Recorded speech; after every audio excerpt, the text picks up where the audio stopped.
이스라엘에게 한 가지를 권면하십니다. 어떤 권면인가요?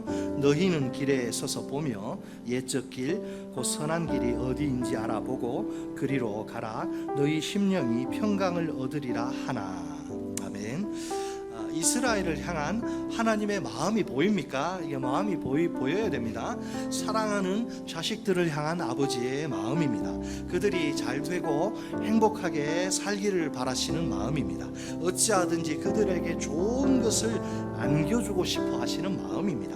안타깝게도 자식들인 이스라엘은 이 아버지의 마음을 도통 모릅니다. 옛적 길은 어떤 길인가요? 애굽에서 출발해서 애굽에서 떠나서 광야를 지나 가나안에 이르던 길입니다. 이스라엘이 불기둥 구름기둥으로 인도하시던 하나님을 졸졸 따라간 길입니다. 선한 길은 생명과 또 축복과 평강과 같이 선한 것이 주어지는 길입니다. 하지만 오래전부터 이스라엘 어떻게 합니까? 하나님의 이 권면을 단호히 거절합니다. 현재 자기들이 걷는 길이 최고라고 아주 부득부득 우깁니다. 가나안의 물질적인 삶에서 평강을 찾았다 이렇게 생각하는 거죠. 따라서 굳이 힘들게 옛적 길을 찾아 되돌아갈 이유가 없다고 느낍니다. 이렇게 이스라엘은 하나님의 사랑의 권면을 거절합니다. 그분의 사랑의 손을 냉정하게 아주 매몰차게 뿌리칩니다. 멈추지 않고 고집스럽게 초지일관 자기 길을 걸어갑니다. 과연 하나님이 그분의 백성인 이스라엘과 우리에게 원하시는 것은 무엇일까요? 옛적 길, 곧 선한 길을 찾아 그 길을 가는 삶입니다. 다시 말해서 하나님의 말씀과 율법에 순종하는 삶입니다. 무엇보다 우리 모든 삶의 기준이 하나님의 말씀이 되어야 합니다. 내 생각과 판단과 결정과 행동은 철저히 하나님의 말씀에 따라 이루어져야 합니다. 반대로 하나님의 말씀을 거절하고 자기 생각과 계획에 따라 살면 큰일 납니다. 그런 식으로 불순종의 씨앗을 뿌리면 아무런 열매도 맺을 수 없습니다. 이스라엘처럼 오직 재앙에 쓴 열매만 거두게 됩니다. 내가 하나님의 말씀에 대해 올바른 태도와 반응을 취해야 합니다. 그렇게 하면 내 영혼 안에서 놀라운 일이 벌어질 것입니다. 이 세상에서 가장 달콤한 말씀의 참맛을 느끼게 될 것입니다. 말씀의 풍성한 은혜를 경험하게 될 것입니다. 말씀 속에서 살아계신 하나님을 인격적으로 만나게 될 것입니다.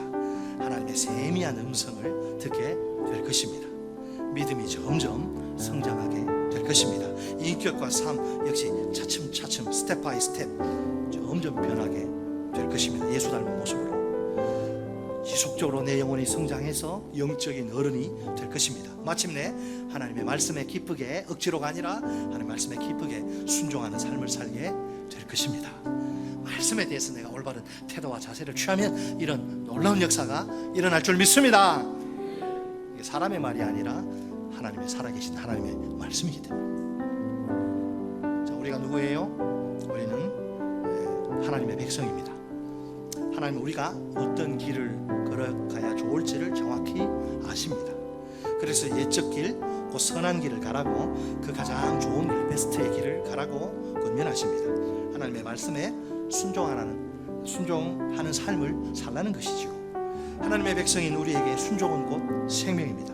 순종을 대신할 수 있는 것은 아무것도 없습니다. 순종이 없으면 예배도, 직분도, 사랑도, 섬김도, 헌신도, 충성도 아무 의미가 없습니다. 내 모든 삶의 기준이 하나님의 말씀이 되어야 합니다. 내 생각과 판단과 결정과 행동은 철저히 하나님의 말씀에 따라 이루어져야 합니다.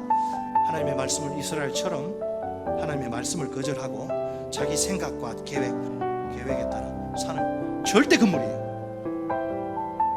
만약 아직도 그렇게 산다면 즉각 멈추고 서야 합니다. 그런 불순종의 삶에는 아무런 열매도 없기 때문입니다. 이 시간 하나님이 우리 각자에게 진지한 음성으로 물으십니다. 한번 대답해 보십시오. 사랑하는 아들아, 딸아, 요즘 너의 삶은 어떠니? 순종의 삶이니? 아니면 불순종의 삶이니?